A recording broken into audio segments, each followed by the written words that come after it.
Վրաստան, Թուրքիա, Իրան, Ադրբեջան։ Ինչ են անում Հայաստանի հարևանները, ինչ է կատարվում այդ երկրներում։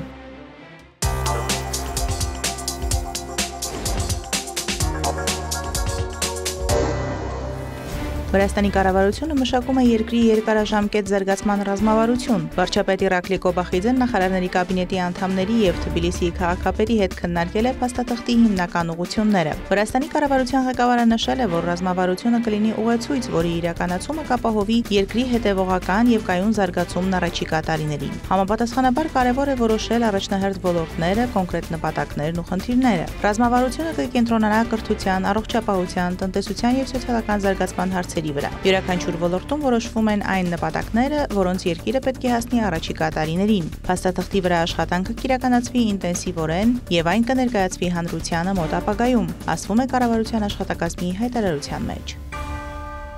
Վրաստանի բնապահպանության նախարարությունն աշխատում է պլաստիկ տարաներով ըմպելիքների վաճառքի հնարավոր արգելքի ուղղությամբ, այդ թվում հյուրանոցներին եւ պետական մարմիններին, ասված է նախարարության հայտարարության մեջ։ Ավելի ցածր ինքնարժեքի պատճառով պլաստիկ շշերով ջուրն ու խմիչքներն ավելի մատչելի են, քան ապակե տարաներովը եւ ավելի մեծ պահանջարկ ունեն։ Բնապահպանության նախարարությունն արդեն քննարկել է նոր գաղափարը բիզնեսի ներկայացուցիչների հետ։ Հանդիպման ժամանակ քննարկվել է նախաձեռնությունը, որի համաձայն բյուջետային կազմակերպությունների եւ պետական մարմինների, նաեւ հյուրընկալության ոլորտի ներկայացուցիչների համար կսահմանափակվի պլաստիկե շշերով խմիչքների ձեռքբերումը։ Կողմերը համաձայնել են շարունակել երկխոսությունը արդյունավետ կանոնակարգեր մշակելու նպատակով։ Պլաստիկի օգտագործումը լուրջ բնապահպանական խնդիր է դարձել։ Վրաստանում անցկացված ուսումնասիրության համաձայն երկիրը տարեկան սպառում է մոտ 612.5 միլիոն մեկանգամյա օգտագործման պլաստիկե իրեր՝ բաժակներ, կափարիչներ, սննդի տարաներ, գդալներ, պատառաքաղներ, դանակներ, ափսեներ, ձողիկներ եւ այլն։ Ընդհանուր առմամբ 3900-ից 5900 տոննա։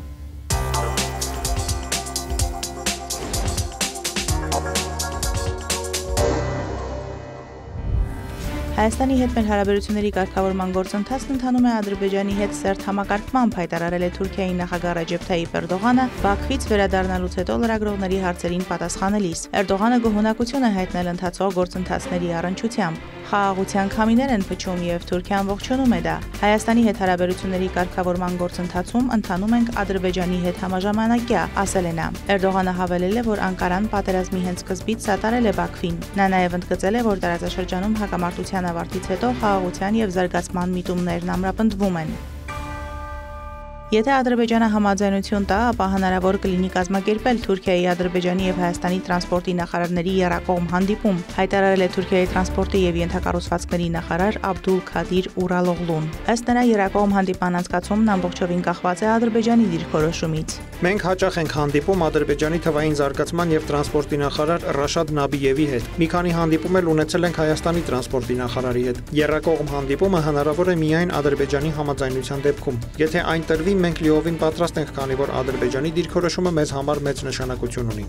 Նախարարը հավելել է, որ տարածաշրջանային հաղորդակցությունների բացման աշխատանքներն ընթանում են բարձր մակարդակով եւ Ադրբեջանի հետ իրականացվել է բավականին համակարգված աշխատանք։ Մենք նախապես պլանավորել ենք այն ամենը, ինչ անհրաժեշտ կլինի անել խաղաղ գործընթացի լիարժեք ավարտից հետո։ Անհրաժեշտ բոլոր պատրաստությունները կատարված են։ Անցյալում մենք իրականացրել ենք բազմաթիվ համատեղ նախագծեր, ուստի նորից սկսելու կարիք չի լինի։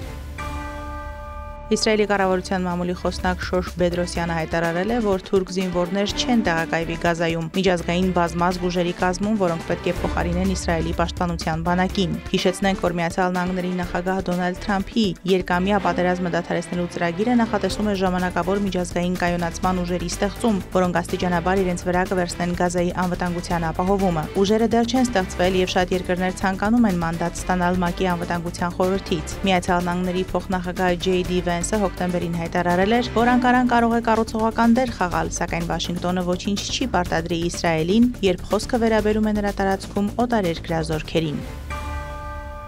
Ոստիկանության տվյալով Գերմանիայում մի քանի հազար մարդ դուրս է եկել փողոցներ պահանջելով քրդերի առաջնորդ Աբդուլլա Օջալանի բանտից ազատ արձակումը։ Գերմանիայի Քյոլն քաղաքում ցուցարարները խաղաղ երթ են անցկացրել աջակցելու 1999 թվականին բանտարկված Օջալանի հաշտեցման եւ ազատության շարունակական գործընթացին։ Թուրքիան մշակում է համապատասխան օրինագիծ, որը թույլ կտա Քրդստանի աշխատավորական կուսակցության հազարավոր անդամների եւ մարտիկների վերադառնալ տուն հյուսիսային Իրաքի իրենց թաքստոցներից։ Նախագիծը համարվում է 1 տարի առաջ ստեղծված խաղաղության գործընթացի մաս, որը վերջ կդնի շուրջ 40,000 մարդու կյանք խլած պատերազմին։ Քրդերի առաջնորդ Աբդուլլա Օջալանիի զինված պայքարը դադարեցնելու կոչից հետո այս տարվա մայիսին Քրդստանի աշխատավորական կուսակցությունը հայտարարել է զինաթափման եւ ինքնալուծարման որոշման մասին։ Թուրքիայի Քոջայելի նահանգում օծանելիքի պահեստում տեղի ունեցած հրդեհի առնչությամբ ձերբակալվել է 11 մարդ, X-ի իր էջում հայտնել է Թուրքիայի արդարադատության նախարար Ելմազ Թունչը։ Նրա հաղորդման փորձագետների խումբը շարունակում է իր աշխատանքը, որն ուղղված է հրդեհի պատճառը եւ պատասխանատու անձանց պարզելուն։ Հիշեցնենք, որ Քոջայելիի օծանելիքի պահեստում բռնկված հրդեհի հետևանքով զոհվել է 6 մարդ, մեկը վիրավորվել է։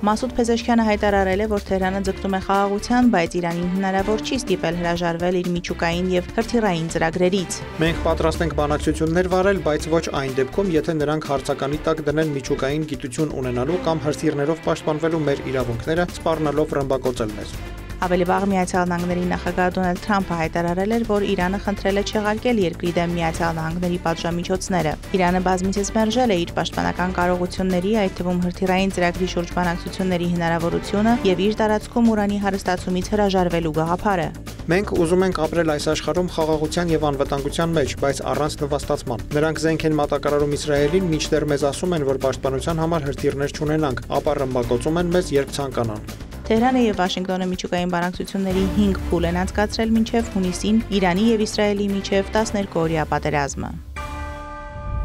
Իրանի արտգործնախարար Աբբաս Արաղչին հայտարարել է, որ ներկայում Միացյալ Նահանգների հետ բանակցություններ վարելու հնարավորություն չկա, պատճառաբանելով Վաշինգտոնի կողմից որևէ կառուցողական կամ դրական մոտեցման բացակայությամբ, հաղորդում է Մեհրը։ Արաղչին նշել է, որ այս փուլում Միացյալ Նահանգների հետ բանակցություններն անիրագործելի են, քանի որ Իրանը չի տեսնում դրական կամ կառուցողական վերաբերմունք ամերիկյան կողմից։ Նա ընդգծել է, որ Իրանը միշտ պատրաստ է եղել բանակցությունների միայն այն դեպքում, երբ դրանք հիմնված են հավասարության եւ փոխադարձ շահի վրա։ Արաղչին հավելել է, որ Իրանը քննարկի բանակցությունների հնարավորությունը, եթե Միացյալ Նահանգները հավասարության վրա հիմնված եւ փոխշահավետ համաձայնագրի հասնելու նպատակով երկխոսության պատրաստակամություն ցուցաբերի։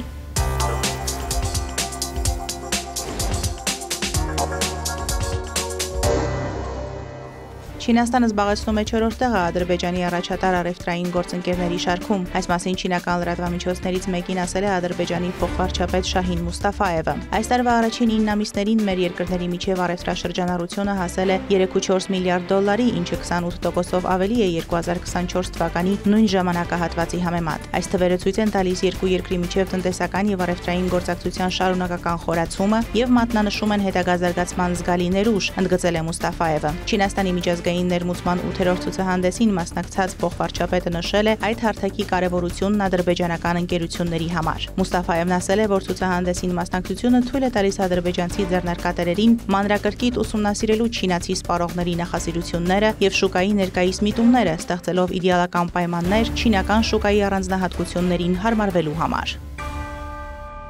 2026 թվականից Ադրբեջանում վառելիքի համար նախատեսված տուրքը զգալիորեն կբարձրանա։ Հարկային օրենսգրքի փոփոխությունների համաձայն, որոնք քննարկվել են խորհրդարանական տնտեսական քաղաքականության, արդյունաբերության եւ ձեռներեցության հանձնաժողովի նիստում, երկրում արտադրվող եւ ներքին սպառման համար օգտագործվող բենզինի, դիզելային վառելիքի եւ հեղուկ գազի տուրքի դրույք աչափը 1 լիտրի համար կավելանա 0.2%-ից մինչեւ 0.7% մանաթով։ Փոփոխությունները նպատակ ունեն թարմացնելու էներգետիկայի ոլորտում հարկային քաղաքականությունը եւ հավասար պայմաններ ապահովելու վառելիքի ներքին արտադրողների եւ ներմուծողների համար։ Մարոթ Հարվերդյան, Հարևաններ։